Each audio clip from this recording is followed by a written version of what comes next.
Assalamualaikum warahmatullahi wabarakatuh. Alhamdulillah wassalatu wassalamu ala Rasulillah wa ala alihi wa ashabihi wa man walah, amma ba'd. Ma'asyiral muslimin rahimani wa rahimakumullah. Ada sebuah penyakit yang telah menjangkiti umat Islam sejak berabad-abad yang lama. Banyak di antara kaum muslimin pun tidak menyadari bahwasanya penyakit tersebut sangat amat berbahaya.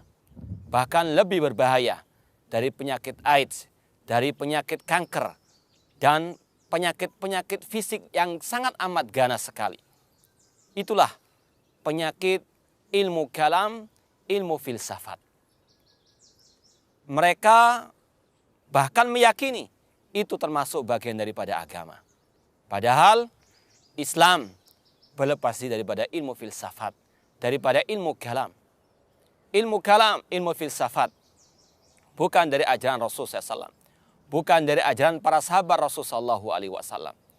Ilmu filsafat, ilmu kalam berasal dari orang-orang kafir yang mereka sangat amat jauh dari agama Allah, dari agama Rasulnya SAW. Para sahabat tidak mengenal ilmu filsafat. Para sahabat, manusia terbaik umat ini, tidak mengenal ilmu kalam. Bahkan kalau kita memperhatikan bagaimana celaan-celaan para ulama-ulama Ahlussunnah wal Jamaah terhadap ilmu kalam tersebut. Ilmu kalam adalah ilmu untuk menetapkan akidah, keyakinan, namun hanya berdasarkan otak semata. Mereka lebih mengedepankan akal mereka daripada Al-Quran dan Sunnah Rasulullah SAW. Itulah ilmu kalam. Al-Imam Syafi'i rahimahullah ta'ala, beliau pernah mengatakan, hukmi fi ahlil kalam an yudrabu bil jaridi wan ni'al. Sanksi yang aku berikan kepada mereka-mereka yang belajar ilmu kalam untuk dipukul dengan pelepah kurma dan terompa. Wa yutafu bim fil asyari wal qabail.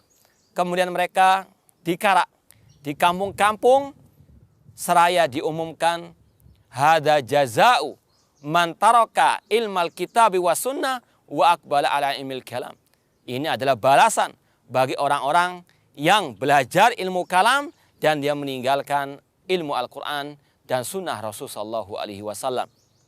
Dan banyak sekali tokoh-tokoh ilmu kalam yang mereka pada akhir hidup mereka menyesali mengapa mereka dahulu belajar ilmu kalam. Yang itu tidak bermanfaat sama sekali, bahkan memudaratkan mereka, menjadikan mereka ragu terhadap agama Allah Subhanahu wa Ta'ala. Di antaranya tokoh yang terkenal dengan Ar-Razi. Beliau mengatakan, nihayatu ikdamil ukuli iqalu wa ghayatu sa'il alamina dhalalu. Mendahulukan akal itu akhirnya adalah kebingungan. Dan puncak daripada ilmu kalam tersebut adalah kesesatan. Beliau pun mengatakan lagi, wa arwahuna fi wahsyatin min jusumina wa hasilu dunyana adan wa wabalu. Dan arwah-arwah kami, batin kami itu terasa liar di dalam jasad-jasad kami. Mereka dalam keadaan gundah gulana, dalam keadaan kebingungan. Dan hasil daripada usaha ilmu kalam tersebut adalah bala dan malapetaka. Kemudian beliau mengatakan, walam nastafid min bahthina tula umrina siwa an jama'na fihi qila wa qalu.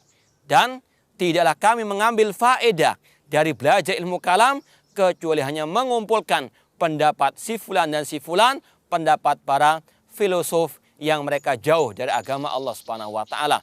Dan di antara bukti bagaimana kejamnya ilmu filsafat, bagaimana bahaya ilmu filsafat, yaitu apa yang telah kita dengarkan, kita saksikan beberapa dari sebagian anak-anak kaum muslimin yang mereka belajar ilmu filsafat, mereka dengan kejamnya, dengan kejinya menulis di spanduk mereka ketika orientasi dengan mengatakan Tuhan membusuk.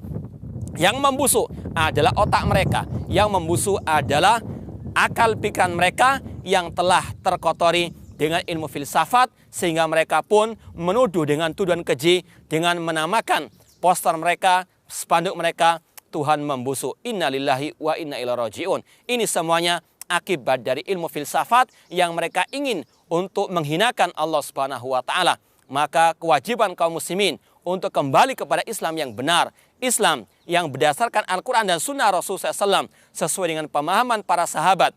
Tidak boleh kaum muslimin mempelajari ilmu filsafat, karena para ulama-ulama seperti Imam Syafi'i, mereka sangat mengecam sekali ilmu filsafat, ilmu kalam, karena itu berasal dari orang-orang kafir yang jauh dari agama Allah dan agamanya Ar-Rasul Sallallahu Alaihi Wasallam.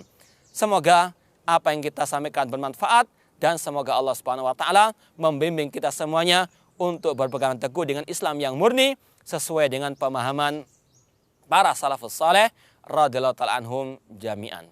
Wassalamualaikum warahmatullahi wabarakatuh.